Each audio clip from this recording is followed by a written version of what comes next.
Welcome to Alchemist.Camp. This is where we learn to be better Elixir programmers by building things. And today we're going to build a service worker that goes out and gets stats from YouTube's API. The reason for this episode is I've noticed with some curiosity that 2 weeks into building this channel, I had 14 subscribers. It's now been 3 weeks and I have 47. I haven't really been producing more videos this past week than I did the first 2 weeks, but apparently there's just some kick-in effect of growth, of just having some momentum and having a bunch of videos out there already. So I'm going to make a worker that logs some basic information about the YouTube channel, and it'll go out and fetch it on a regular basis and throw it all into a CSV, maybe later into a database. And this is something quite a few people are interested in based on what I've seen of friends refreshing analytics pages. So let's have a look at how to do it. There's an API, there's a data API for YouTube. The newest version is version 3. The docs are pretty good. They go over the structure of what kind of request to make and what data you'll get back. What I'm interested in is a channels list, although I'm going to be specifically looking for my channel by ID, so it'll be a list of only one channel. And inside of that list, I'm specifically going to ask for statistics, just the part of the information related to statistics. And I've already figured out the structure of the URL to make this request. First is just a base URL for YouTube's API. Then after that, you specify the channels, and I'm going to do that with ID equals exactly my channel's ID. Then there's a key, which we'll cover in a minute, and this is just a throwaway key for me. Definitely don't put your keys in YouTube videos. And the structure overall is the base, the channel, question mark, the channel, and the key, and the part you're looking for.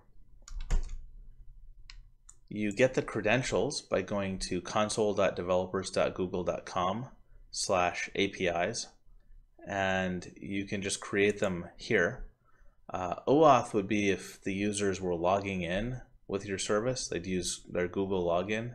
We're not doing that. We're just doing an API key, and we're doing the simplest kind because all the information we're getting is actually public information, and it's read-only. We're not posting videos on the behalf of the user, so it's a fairly low level of permissions that the app needs. So you get a key, and it advises you to restrict it. The reason for that is you have a limited number of times you're allowed to use the key. It's a pretty high limit, but if people over the internet start using your API key to make requests, you'll run out of your quota and then you won't be able to use it. You can restrict it based on a number of different things, like your IP address or the website you're coming from. In this case, if it's possible, like you would do it with your IP address or the HTTP referrer, assuming you've got it on your server. I'm just going to keep this locally on my computer, and I'm not going to bother restricting it. And after the video's done, I'm going to make a new one that no one else is going to see. The next step is I'll show you an example response. This is a URL constructed just like I showed over here. And you can see there's a bunch of junk in here we don't care about, like the total results per page. It's this deeply nested response, and this whole thing we're seeing is the body of the response, which is all a string. We've got items, and it's a list. The 0th item is the only item, and that's the one we want. Then inside of that there's statistics, and statistics has 3 things that are interesting: the view count, the subscriber count, and the video count. The hidden subscriber count, that's just if you've set a flag to hide how many subscribers you have from everyone. It's not really something that makes sense to get analytics on, since it's a flag that you set and you're probably not going to be changing it all the time. The comment count has stayed at 0 for my channel because it's comments on the channel itself, and I don't think it's that interesting. So I'm just going to get the view count, subscriber count, and video count. All right, let's get into the code. The very first thing we'll do is create a new project with mix. So mix new statwatch is what we'll call it. And definitely copy this from this empty file that I made before. And all right, we'll jump into the new mix project, go to the main file, and we'll just get rid of all this default stuff that's there, and we'll make a new function called API URL, which will just be a helper or stat URL, and then grab all of this and toss it inside, and just return the URL.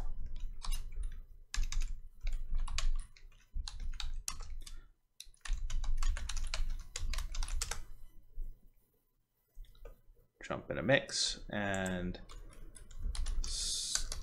statwatch dot stat URL. Very good. Okay, the next thing we want to do is make a request to this URL, and in order to do that, we're going to add something to our project. Actually, we're going to add a couple of things to our project. First one is called HTTPoison, and it does web requests. We're going to use it to do the get, and as of this video, the current version is 0.13, and we're also going to grab another one with very similar name that's just called Poison, and it's version 3.1, and it helps us convert maps to JSON and vice versa. Now we'll get the deps.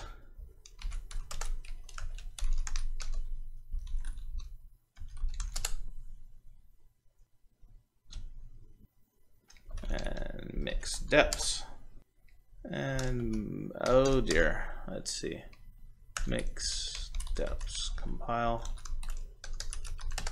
Yeah, and I didn't run into this problem, but I have seen online other people have had to upgrade rebar when installing these particular libraries. You want rebar 3, and just go through the instructions.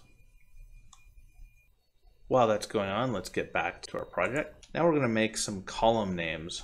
It's another helper, and we really just want to know 3 things from this API, plus probably a date and time that we'll get ourselves. So this will be enum.join, and we'll use a W sigil to make a word list. So date, time, subscribers, videos, and views. And we're going to join this list with commas since we're making a CSV, and that's it. And this will only have to be written the first time, like when we first create a CSV. Afterwards, we're just going to be logging more and more and more stats to it. It'll be pretty straightforward. Now we've gotten Poison and HTTPoison installed, and we're going to try out this URL and see if we can get from it. So that was statwatch.stat URL. Okay. Now we'll use HTTPoison.get, and it did work. So we got a whole bunch of stuff back from the URL. As you can see, there's a body in it, which is all a string because it's JSON. And then inside the JSON, there's a bunch of other stuff. So res equals that, res.body. Okay. Now we can't really dig into more properties of this because it's a string. So we're going to have to use poison.decode body, res.body. And we'll call this decode. Actually, we'll just call it body. Okay, so now we can look at body.items. Actually, we can't because it's quoted instead of using atoms, so we'd have to do this,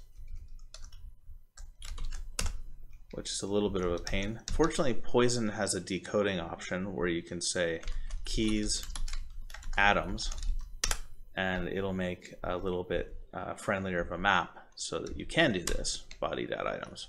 So we've got the items, and then we need to get the ID out of that, and it's in a list. The items are all a list, so actually we need the head of that list, since we only got one channel back. And then from that list, actually we don't need the ID. From that list, we need the statistics. So we would be looking at something like this,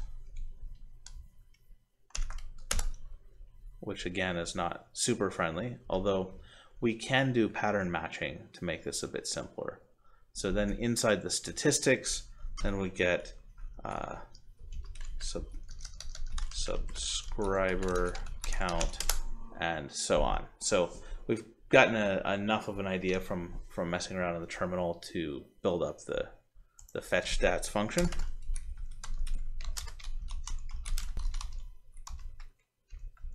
So first thing we're going to do is get the body. Body equals HTTPoison .get stats URL. Then we want to get the body out of, or we want to get the items out of the body, and we will pattern match on that. Items. Actually, we don't want just the items. We want to get the statistics out of the first of the items. So since items is a list, we can match like this. That would work. We don't really care what rest is. We don't really want to be typing first.statistics. So what we'll do is we will match deeper inside this nested object, get statistics, and we'll just call that stats.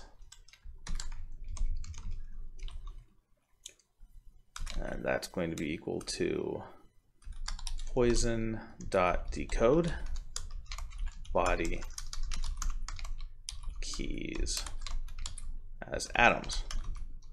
And if Google were to change their API and for some reason still leave it at version 3, this would fail. This would create an error. Our worker would crash, we'd get a log about it, and we'd have to update it. And that's probably better than handling it more silently and just not getting the right information. We also want to get the time, so we're going to use now equals date time dot to string of date time dot UTC now. Actually, let's check that in the console. Date time dot UTC now gives microseconds by default. We don't really want that, so we will match on that. Let's see, now equals that, and what if we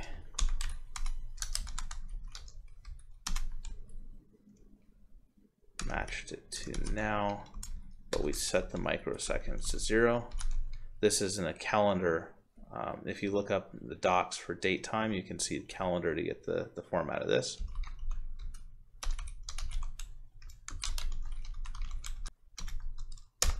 Oh, actually,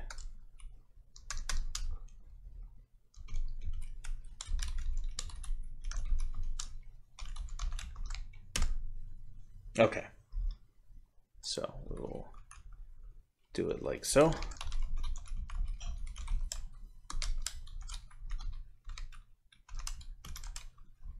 We're basically just doing an update on the date time that was returned, changing only the microsecond field in it and setting that to 0. Then we're passing it a datetime.string, which turns it into a reasonable looking string like that. Okay, so we've got the time and we've got a map of items, so we need to get those items out, and we'll just construct a list ourselves. So we'll have now to get our time, and that's going to look just like this format, and then we'll just take what we want out of the stats. So stats.subscriber count, stats.video count, and stats.view count. So we have a list of the time, the number of subscribers, the number of videos, and the number of views, and we'll just join that with commas.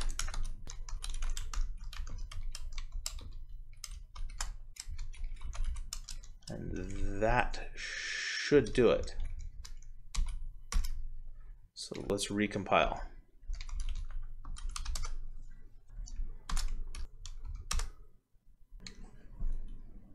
Let's call it stats URL. Okay, statwatch.fetch stats. This should hit the URL and then get the information from Google. We got the number of subscribers, number of videos, and the number of views. So, all right, the next step is to create a CSV from it. This is very, very similar to what we did in minimal to do. So we'll just make a function to do that right here. Save CSV. And we'll save a row of stats at a time, and file name stats.csv. If the file is already there, we'll just append to it, but if it's not there, then we'll write out the top column, which is just the names of the columns. So unless the file exists,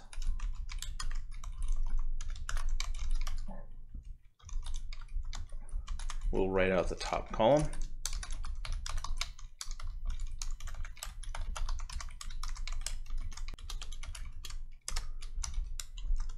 And then regardless of whether if we wrote that out or not, we will append the row of stats to it.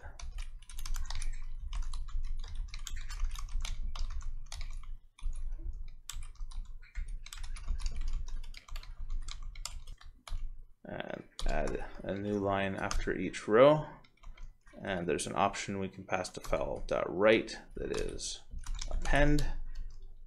And once again, if the file can't be opened, this should crash, otherwise it will write.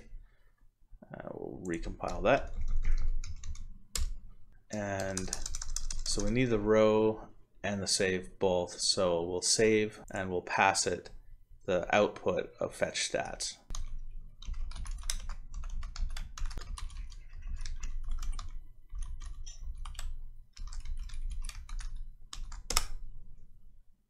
And we've got a CSV, and that looks pretty good. Let's try it again. And we updated another line. Nothing's changed except the time by 10 seconds. Okay, cool. So that's the basic functionality. All right, we can add an OTP application to handle doing this task repeatedly. A lot of times people would write a cron job, but we actually don't need to do that since we're using Elixir and we have access to the Erlang VM and OTP and all of those goodies. So we'll go into our application and we'll create a mod parameter, and we'll pass it statwatch.application. This doesn't exist, but you may recall in building of Alchemist.Camp video number 1, we typed in mix new --sup, and that made a supervised application by default. That did this for us, and it also made an application.ex, which we will make ourselves in lib. And by default, that file looks very much like this one, except it has a lot of comments that I've taken out. This is where we set up the supervision structure of our app. So in children, we're going to add one worker that is called statWatch.scheduler, which we'll write in a second.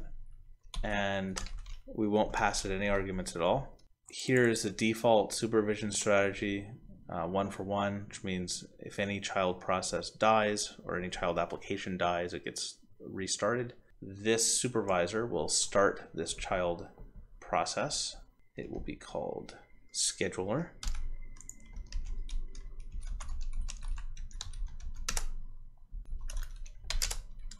So statWatch.scheduler, and we're going to use GenServer to do a lot of the plumbing for us and simplify making an OTP app. So we'll start link as the first thing, and that's where we'll start the GenServer.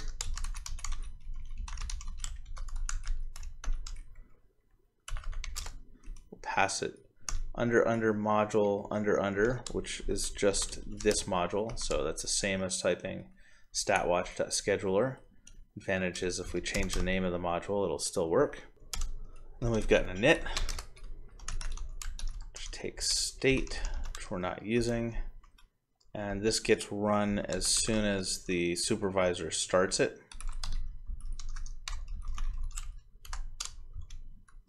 And we've got a main handle info, which will catch messages and do things with them. And we're only going to define one particular definition of it that matches the message work being passed to it.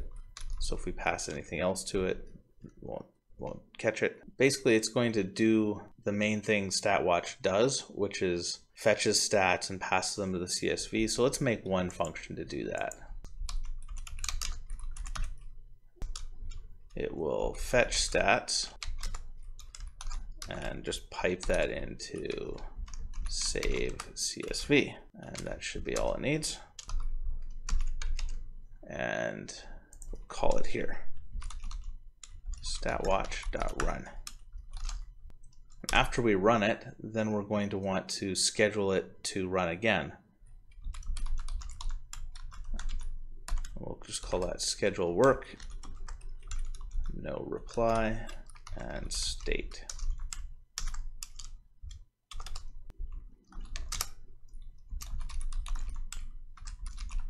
Schedule work is going to use something called process.sendAfter.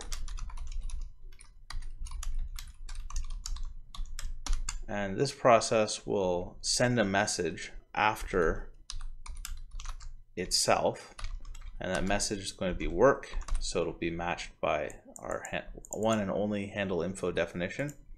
And then we pass it a number of milliseconds. So we're going to pass it 5,000 milliseconds, aka 5 seconds. That means that when handle info gets executed, it will fire off a statWatch.run, then it will schedule work.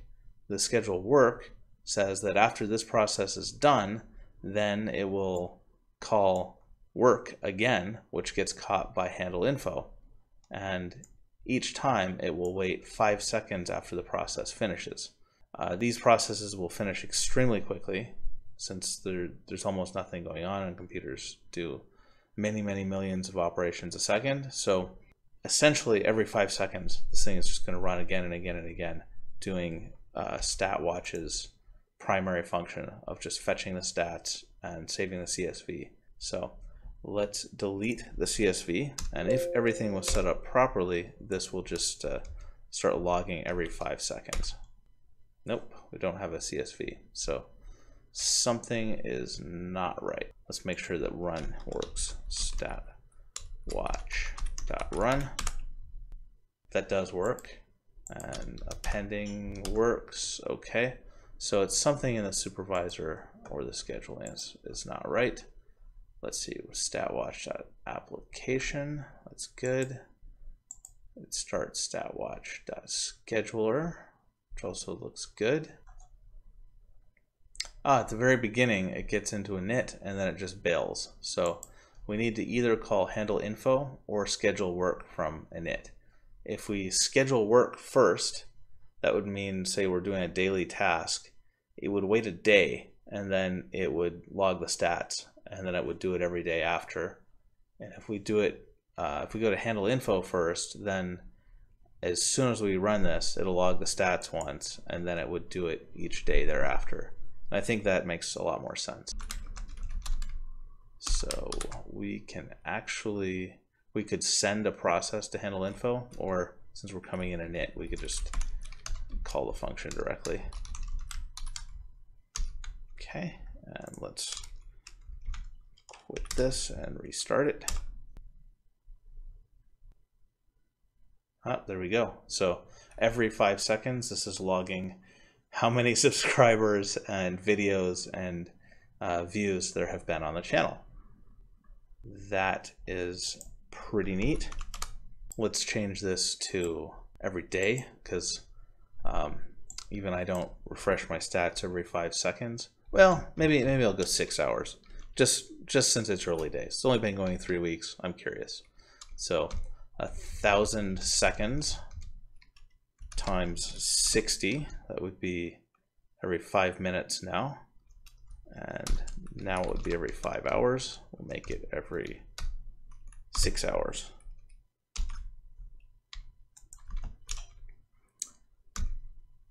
And then mix it and run it.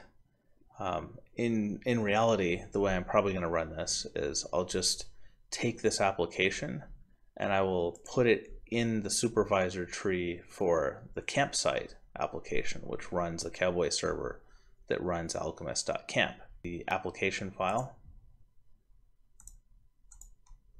and just adding a child, just like we did here. So just to recap, we've covered very basics of using YouTube's API, and we've used Poison for dealing with JSON, and we've used HTTPoison for making GET requests, and we've set up our own internal cron that will just run as long as our VM is running, and it's really easy to throw it in as a child process under, say you're running a Phoenix web server, just add it to the children and it'll keep running, and if something kills it somehow, then it'll get restarted and you'll keep on logging your stats daily. It could be internal stats, or in this case external stats. And the challenge for today is take this project as a starting point and use another API or just a curl request, depending on what you're looking for, and add some more information. For example, you could also use a Twitter API and log your Twitter follower count. Or you could use the Alexa API and log the Alexa rank of your web page every day. So add something you think is interesting, and till next time, code on.